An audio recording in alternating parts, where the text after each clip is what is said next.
In classical genetics, crossing heterozygous plants typically yields a predictable 3-to-1 ratio of dominant to recessive traits in the second generation.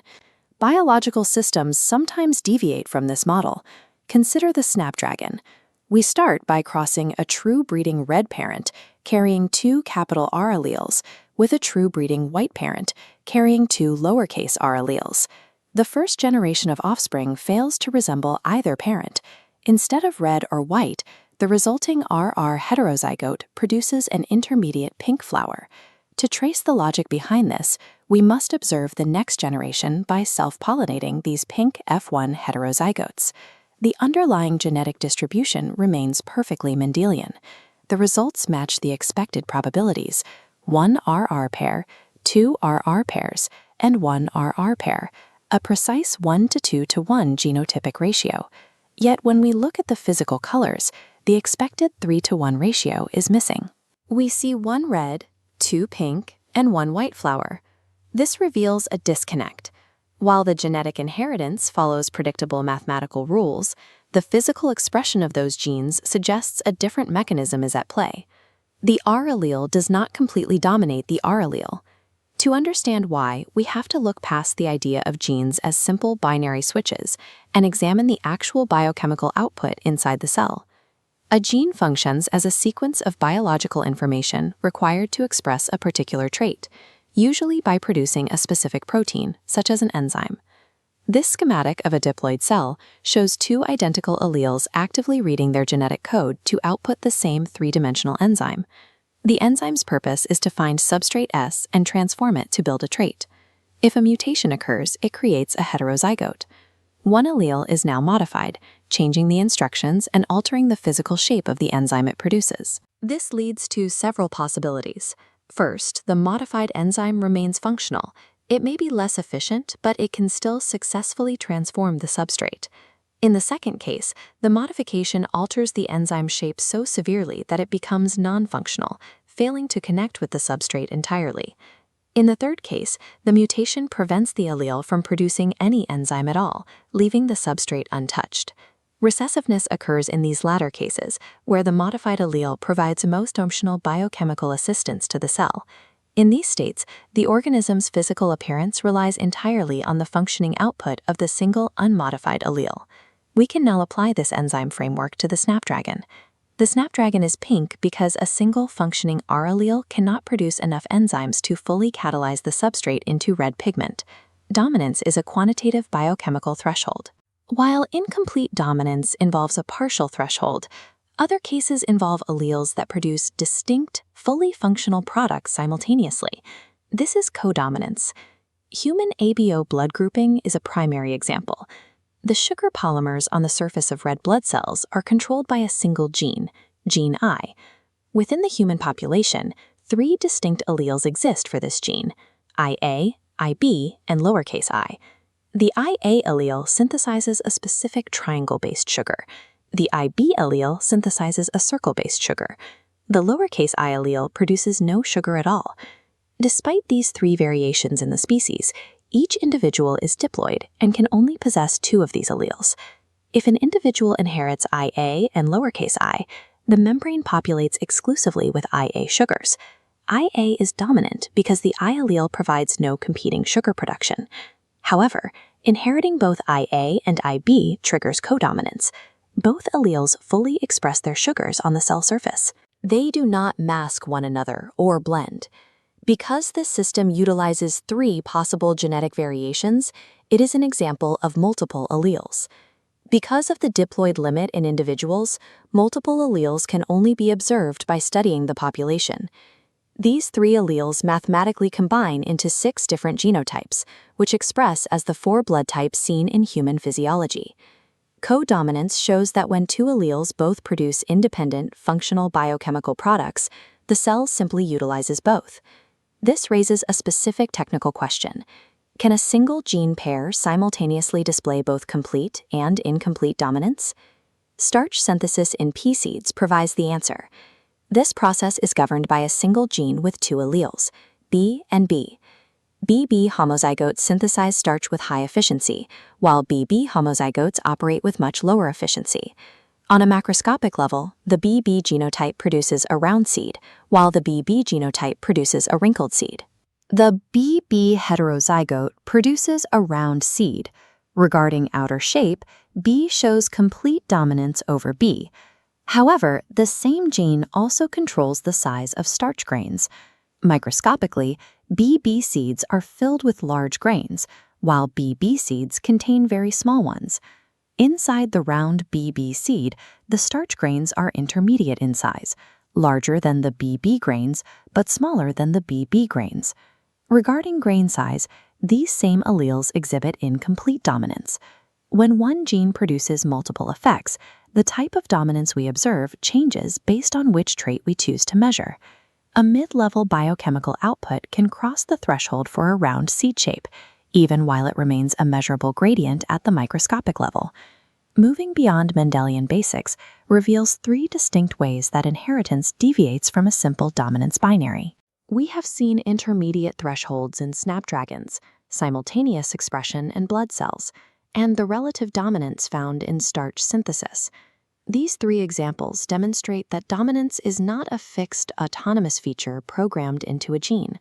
Genetic expression depends on the biochemical efficiency of the physical product the gene creates. Furthermore, dominance is relative to the specific phenotypic layer being observed. The classical Mendelian ratio is a specific scenario occurring when an enzyme's concentration threshold aligns perfectly with a binary physical trait. Rigorously mapping these molecular mechanics allows us to replace generic labels with a precise understanding of how specific proteins build physical traits. Living organisms are composed of thousands of distinct physical traits. To understand inheritance, we must determine how multiple traits pass down simultaneously without scrambling. Gregor Mendel addressed this by expanding his methodology. Instead of tracking a single trait in isolation, he began crossing pea plants that differed in two entirely separate characters at the same time. For this specific experiment, he tracked seed shape and seed color. He selected purebred parent plants for the cross. One parent produced strictly smooth yellow seeds. The other produced strictly wrinkled green seeds. We assign formal genotypic symbols to track these traits. Y represents yellow, Y represents green. R is round, R is wrinkled. The pure yellow and round parent is designated RRYY, and the green and wrinkled parent is RRYY. Translating visual physical traits into fixed algebraic variables is the required first step to mathematically decoding the rules of inheritance. During reproduction, parent plants produce gametes. The RRY parent produces gametes carrying the R and Y alleles. The RRRYY parent produces gametes carrying R and Y. At fertilization, these gametes unite to form the first filial generation, combining genetic material into a new RRYY genotype. This F1 generation is a hybrid. It carries mixed genetic instructions for both color and shape.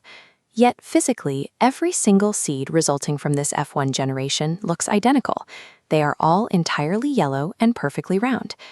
Because only the yellow and round traits visibly manifest in the F1 hybrid, completely masking the green and wrinkle traits, we can definitively prove that yellow is dominant over green, and round is dominant over wrinkled. The physical appearance of the first hybrid generation serves as the empirical proof of which alleles exert dominant power over recessive ones.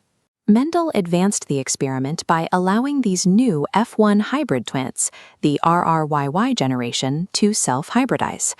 The resulting F2 generation yielded a chaotic display of genetic variation, producing 4 entirely distinct physical phenotypes. The harvest contained seeds that were round and yellow, wrinkled and yellow, round and green, and wrinkled and green. This chart shows the exact quantitative ratio in which these 4 phenotypes appeared, 9:3 to 3:1. Why does this specific, highly structured sequence emerge from a seemingly random biological process? The ratio is identical to running 2 separate, isolated monohybrid crosses at the exact same time. Both seed color and seed shape are still independently segregating in a standard 3:1 ratio, just as they would if the other trait didn't exist. This kinetic equation illustrates the mathematical combination series. Multiplying the 2 ratios, 3 round to 1 wrinkled, by 3 yellow to 1 green shows the distribution. 3 times 3 is 9, round yellow. 3 times 1 is 3, wrinkled yellow. 1 times 3 is 3, round green. 1 times 1 is 1, wrinkled green. Biological diversity in offspring is not random. It is governed by perfectly predictable, compounding mathematical probabilities. Based on these calculated dihybrid crosses, Mendel proposed a second major generalization, the law of independent assortment. The law states that when two pairs of traits combine in a hybrid, the segregation of one pair of characters is entirely independent of the other pair. We can observe this mechanically by looking at the production of eggs and pollen inside the F1 plant during meiosis. Tracking the first gene pair, exactly 50% of the newly formed gametes receive the R allele, and the other 50% receive the R allele. The critical concept of independence happens here. Segregating the R and R alleles has zero influence on where the Y and Y alleles end up. 50% of R gametes receive Y, and 50% receive Y. The same split applies to the recessive R. This independent double split yields 4 distinct gamete genotypes: RY, RY, RY, and RY, each appearing with a 25% frequency. The law of independent assortment is a physical cellular reality. Unrelated traits segregate blindly from one another, ensuring maximum possible genetic variation. This empty 4x4 grid is a Punnett square, the optimal data matrix for visualizing the independent segregation of these two gene pairs. We place the 4 calculated types of pollen across the top horizontal axis, and the 4 types of eggs down the vertical axis.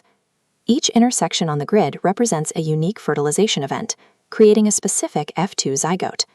Rapidly calculating the cross gives us the combined genotypes for all 16 squares in the matrix. We can now analyze this resulting matrix to visually derive the physical traits of the offspring. By mapping our dominant and recessive rules to the genotypes in the grid, we categorize them by their outward physical appearance. This perfectly confirms the initial field observation. The grid color codes into exactly 9 round yellow, 3 wrinkled yellow, 3 round green, and 1 wrinkled green.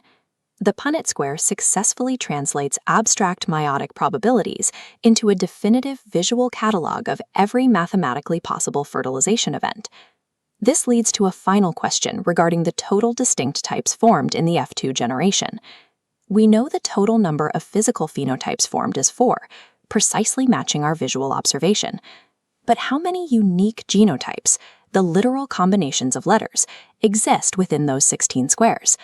Sorting the data reveals that multiple distinct genotypes, like RRYY, RRYY, and RRYY, all mask themselves under the exact same dominant physical appearance. Counting these newly clustered groups shows us there are exactly 9 distinct genotypes formed in the F2 generation. Is the genotypic ratio equal to the 9:3 to 3 to 1 phenotypic ratio? It absolutely is not. It expands into a vastly more complex hidden sequence of 1 to 2 to 1 to 2 to 4 to 2 to 1 to 2 to 1. Outward physical simplicity masks deep internal complexity. The physical traits we see are merely the surface output of a mathematically rigorous architecture of independently assorting genes.